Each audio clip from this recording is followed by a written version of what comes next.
um dos mais profundos pensadores revolucionários da segunda metade do século XX, quando projetos revolucionários estavam em declínio ou desaparecendo. O projeto de autonomia, o poder autônomo, a democracia efetivamente radical e a dissecação do que é, afinal, a sociedade. Esses foram alguns pontos da reflexão de Cornelius Castoriadis, ainda para muitos, um ilustre desconhecido. Se você nunca ouviu falar em Castoriadis, ou já ouviu, mas nunca leu, ou já leu alguma coisa e talvez não tenha entendido bem, esse vídeo é para você. Afinal, quem foi e por que ler Castoriadis? Com formação em Direito, Ciência Política, Economia e Psicanálise, e informalmente um estudioso da filosofia, era de família grega. Nasceu em Constantinopla, atual Istambul, Turquia, em 1922. Em Paris, faleceu em 1997. Na adolescência, teve contato com o marxismo. Em Atenas, entra para a Juventude Comunista e depois para o Partido Comunista Grego, o KKE. Ficou no partido apenas um ano por ter se filiado a uma corrente trotskista. Durante os anos 40, critica duramente as ações do KKE. Forma-se em 45 em Direito, Economia e Ciência Política, na Universidade de Atenas e logo em seguida vai à França, de onde nunca sairia.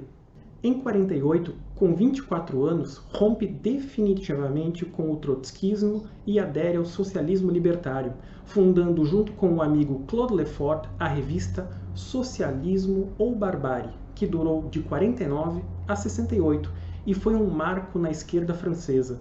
Também no final dos anos 40, cursa Filosofia e Sociologia na Universidade de Paris e de 48 a 70 trabalha como economista na recém-criada OCDE. É durante os anos 50 que desenvolve críticas profundas ao marxismo-leninismo e à experiência da União Soviética. Para Castoriadis, o Estado soviético não seria socialista, mas sim um Estado capitalista totalmente burocrático, contrastando com os Estados capitalistas ocidentais, mas pelo seu aparato de poder altamente centralizado. É no finalzinho da Socialismo ou Barbárie que ele desenvolve a crítica à teoria marxista da economia e da história. E é mais ou menos nessa época que ele cunha uma das suas famosas frases: estamos numa época em que é preciso escolher entre permanecer marxista e permanecer revolucionário. Nos anos 1960, se aproxima da psicanálise e em 75 publica sua obra-prima, A Instituição Imaginária da Sociedade, traduzida para o português em 82.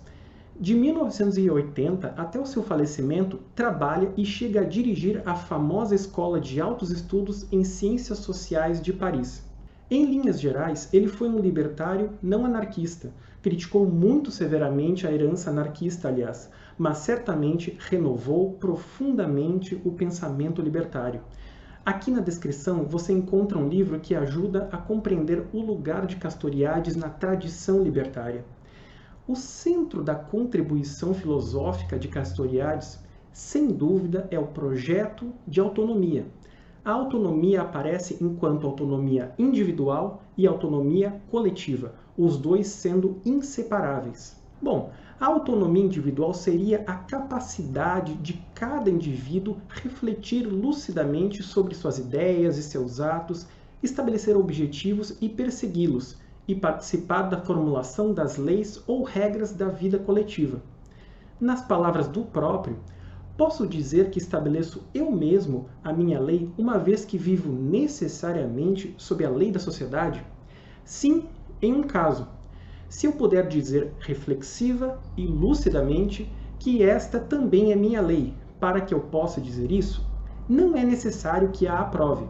É suficiente que eu tenha a possibilidade efetiva de participar ativamente da formulação e do funcionamento da lei. E a autonomia coletiva? É a existência de instituições sociais que garantam essa igualdade e oportunidade para os indivíduos satisfazerem suas necessidades e também para participar dos processos de decisão sobre as questões que regulam a vida coletiva. A autonomia coletiva precisa de instituições que permitam a existência de indivíduos autônomos, livres e educados para a liberdade, e que defendam essas instituições. Outra contribuição derivada do projeto de autonomia é a distinção entre poder autônomo e poder heterônomo. Heteronomia, o contrário de autonomia, é a tendência dominante na organização da maioria das sociedades ao longo da história, porém não é absoluta. Esse poder heterônomo se baseia nas relações de poder desiguais, estabelecendo quem comanda ou dirige e quem é dirigido, subornado, explorado. Exemplos de instituições heterônomas são aquelas que sustentam o modelo civilizatório capitalista, como o Estado moderno e as grandes corporações transnacionais. Já o poder autônomo tem a ver com o exercício da autonomia individual e coletiva em um regime radicalmente democrático. Um ensaio de poder autônomo pode ser encontrado em movimentos sociais emancipatórios como parte do movimento indígena ao longo da América Latina, algumas ocupações e experiências de assentamentos rurais e também ocupações urbanas em grandes cidades. Digamos que esses tentam construir pequenas ilhas de autonomia num oceano de heteronomia. Eis um baita desafio. Outro par conceitual é o de poder explícito e infrapoder. O poder explícito aparece nas instâncias de tomada de decisões e que explicitam as regras sociais, o governo em sentido amplo, incluindo o autogoverno radicalmente democrático. Expressa-se em leis no papel, constituições, regras e normas publicizadas, etc. Não se reduz ao Estado. Uma sociedade sem Estado não é uma sociedade sem o poder explícito. Aliás, uma sociedade sem leis, para Castoriadis, é impossível, é uma ficção. Toda sociedade tem suas leis ou regras sociais, ainda que não tenham as modernas instituições ou leis escritas no papel. Já o que ele chamou de infrapoder é uma espécie de força de inércia social. É o que leva o indivíduo a fazer algo não porque necessariamente está na lei, mas por pressão ou influência social. É importante destacar que, para Castoriadis, toda mudança social, todos os aspectos da organização da sociedade são fruto da própria sociedade, das relações sociais entre seres humanos. Ele rejeita qualquer explicação para leis ou regras cuja origem está em algo extrasocial, metafísico, alguma divindade, Deus ou deuses, a natureza, ou mesmo uma casta de iluminados, como homens de Estado, governantes carismáticos ou salvadores da pátria. Daí outra célebre frase sua: a sociedade, sempre já instituída, é autocriação e capacidade de autoalteração. Em outras palavras, a forma como se organiza uma sociedade vem da própria sociedade. O que acontece é justamente que as leis de interesse público são formuladas e colocadas por um grupo dominante, como se tais leis fossem naturais ou viessem do além. Essa frase guarda o potencial revolucionário da obra de Castoriadis. Se a própria sociedade se cria, é uma autocriação, a capacidade de autoalteração, inclusive de mudanças estruturais, de revolução e de emancipação social, está na própria sociedade, não cai do céu. Indo além, Castoriadis vai fundo no entendimento da sociedade ao desvendar camadas e mais camadas de valores, cultura, modos de fabricação social dos indivíduos, até chegar no que ele chamou de imaginário, ou significações imaginárias sociais. Imaginário, que não é imaginação, é aquilo que está no cerne de uma dada sociedade, onde a materialidade obviamente influencia, mas não é determinante. Outro afastamento do materialismo marxista. As significações imaginárias são valores, crenças, convenções, procedimentos implícitos, cultura, hábitos e costumes, etc., que sustentam a sociedade e suas instituições. Podem ser heterônomas, como racismo, xenofobia, hierarquias sociais cristalizadas, pensamentos que levam a atos excludentes, machismo, patriarcado, etc., ou autônomas, como a liberdade minha e de todos os outros, solidariedade, espírito de associativismo e comunidade sem bairrismos, etc. O capitalismo, por exemplo, traz consigo algumas significações imaginárias que o sustentam, como a crença do crescimento e na acumulação ilimitada, no progresso e no chamado desenvolvimento. Bom, já disse que a pluralidade de indivíduos autônomos leva a uma sociedade basicamente autônoma, a efetiva democracia. Aí vem uma última contribuição de Castoriadis para a análise política da sociedade atual: a democracia como procedimento e como regime. Uma sociedade democrática é aquela basicamente autônoma, onde os indivíduos que a compõem participam efetivamente da formulação das leis ou regras coletivas públicas. Castoriadis diz que na sociedade moderna ocidental, nas democracias liberais representativas, a esfera verdadeiramente pública foi capturada por um punhado de pessoas, dirigentes, classe dominante, burguesia, homens de Estado, CEOs de grandes corporações, etc. Eles que realmente decidem as grandes questões de interesse público. Por isso, não é possível chamar o sistema representativo capitalista de democracia, mas sim de uma oligarquia liberal.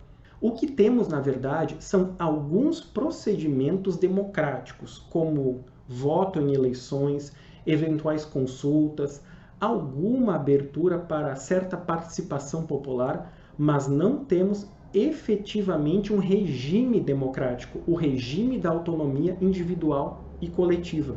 Algo comum e fácil de se ver? Definitivamente não.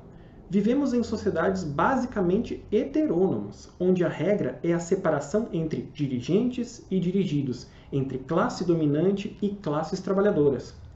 O próprio Estado moderno, para Castoriadis, é uma instituição heterônoma por excelência. O Estado demonstra uma separação estrutural entre dirigentes e dirigidos, e é construído, instituído para assegurar essa separação, algo que também o coloca na tradição libertária e o afasta do marxismo, pois mesmo um suposto Estado socialista não contribuiria para a construção de uma sociedade autônoma. Agora, vindo para a nossa América Latina, sabemos que há uma grande variedade de lutas que têm um sentido de autonomia no horizonte, seja de povos originários, quilombolas, trabalhadores rurais ou urbanos, enfim. A autonomia é algo que está na ordem do dia há anos em nosso continente.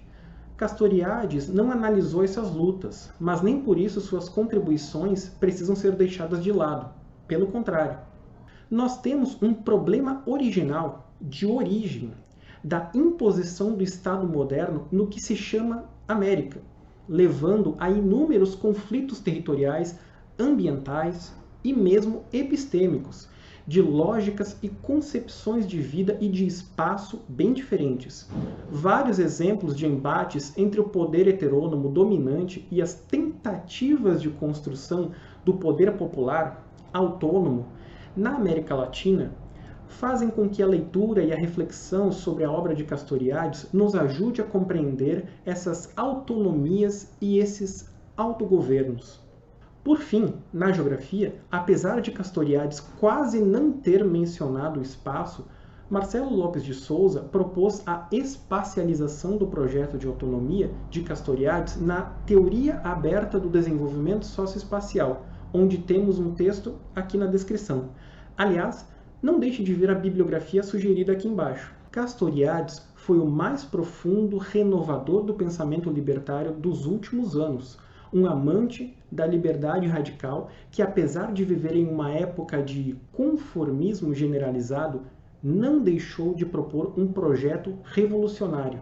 Sua contribuição foi também para o método, o caminho para compreender a sociedade. É a partir dele que consideramos o olhar libertário como aquele que vê a sociedade a partir da separação estrutural entre dirigentes e dirigidos, tendo a autonomia como parâmetro, inclusive, para a própria forma de se produzir conhecimento. Diante de um mundo em colapso ambiental e civilizatório, o caminho deve ser a superação das heteronomias instituídas e a construção de um poder popular autônomo.